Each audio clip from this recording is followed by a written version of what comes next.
TikTok တခွင်မှာလူပြောများနေတဲ့အဒီခေမာဦးကိုတွန်းတင်ဆုံးမနေတဲ့ social media ပေါင်ချင်းတရားသူကြီးအမော်သိန်းအားလုံးပဲမင်္ဂလာပါရှင် The Celebrity New Page ကနေပြန်လည်ကကြိုဆိုလိုက်ပါရစေစိန်ပြမာကြီးဖြစ်နာမည်ကြီးတဲ့အမော်သိန်းဟာစိန်တွေကို live စီးနဲ့ရောင်းလာတာကြားပြီးဖြစ်ပေမယ့်အခုနောက်ပိုင်းမှာတော့လူအများရဲ့အားပေးမှုကိုရှာလာသူပါ social media မှာလူပြောများနေတဲ့အကြောင်းအရာတွေနဲ့ပတ်သက်ပြီးပြောဆိုနေတဲ့အမော်သိန်းကိုခေတ်သစ်ပေါင်ချင်းဆိုတဲ့နာမည်ပေးထားကြပါရစေ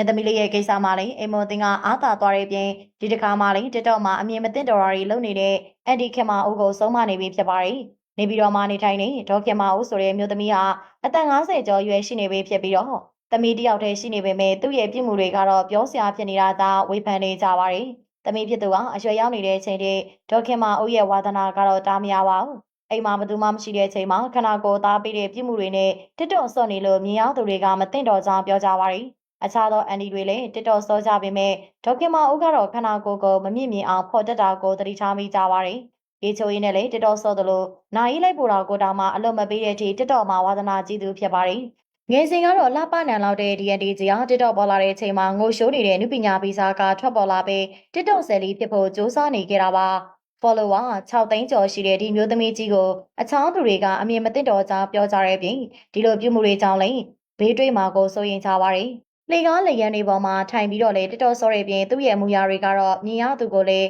ရှက်ရစီတာကြောင့်ခေတ်သစ်ပေါင်ချင်းကြီးကဆုံးမနေပြီဖြစ်ပါတယ်။စိတ်ပန်းဖြေဖို့အတွက်TikTok ဆော်သူတွေရှိပေမဲ့အမြင်မသိတော့အောင်TikTok ဆော်သူတွေကတော့အခြားသူတွေကိုတူယူမှားစေနိုင်ကြောင်းအမိုသိန်းကပြောဆိုနေကြပါတယ်။လူဆိုတာအတိုင်းဝိုင်းနဲ့နေထိုင်ရတာဖြစ်ပြီးမိမိရဲ့လုပ်ရတိုင်းကလည်းမိသားစုနဲ့အတိုင်းဝိုင်းကိုတက်ရောက်စေနိုင်တာကြောင့်ဒီလိုပုံစံနေတဲ့ TikTok ဆော့တာကိုမလုပ်သေးကြောင်းအမိုသိန်းကဩဝါဒချွေနေပါပြီ။အရှိန်ဝါကြီးမောက်ရိတ်ဆိုတဲ့နေသမီးလေးဖြိုးကြီးစောကိုတောင်မှဖမ်းခံလိုက်ရအောင်လုပ်နိုင်ခဲ့တဲ့အမိုသိန်းဟာဒေါခင်မာဦးကိုတော့ပြောဆိုနေပြီဖြစ်လို့အားရနေကြပါရီ။ဘယ်သူမှပြောဆိုလို့မရပဲအမိုသိန်းဆုံးမမှပဲလိမ္မာတော့မယ်ဒေါခင်မာဦးကတော့တကယ်ပဲပြောင်းလဲသွားမလားဆိုတာမသိကြပေမယ့်သူ့ရဲ့ဝါသနာကတော့မပြောက်သေးပါဘူး။အမော်တင်ကအမြင်မသိတော်ရာတွေကိုမကြာခဏပြောတယ်လို့အခုဆိုရင်တော့အမော်တင်ကိုပြောပြပါအောင်ဆိုပြီးအားကိုလာကြပါရီ။စိတ်လုပ်ငန်းမှာလည်းကျွမ်းကျင်တဲ့အမော်တင်ကဈေးရောက်ရင်းနဲ့အမြင်မသိတော်ရာတွေကိုမကြာခဏပြောလာခဲ့ပြီးသူပြောတွေကိုသဘောကျလာခဲ့ကြပါရီ။အမော်တင်က LB8 ကိုကင်ကျင်စိတ်ပြောက်တယ်ဆိုတဲ့အကြောင်းအရာကနေအခုဆိုရင်တော့နေပြည်တော်မှာနေထိုင်နေဒေါခင်မာဦးကြီးပါ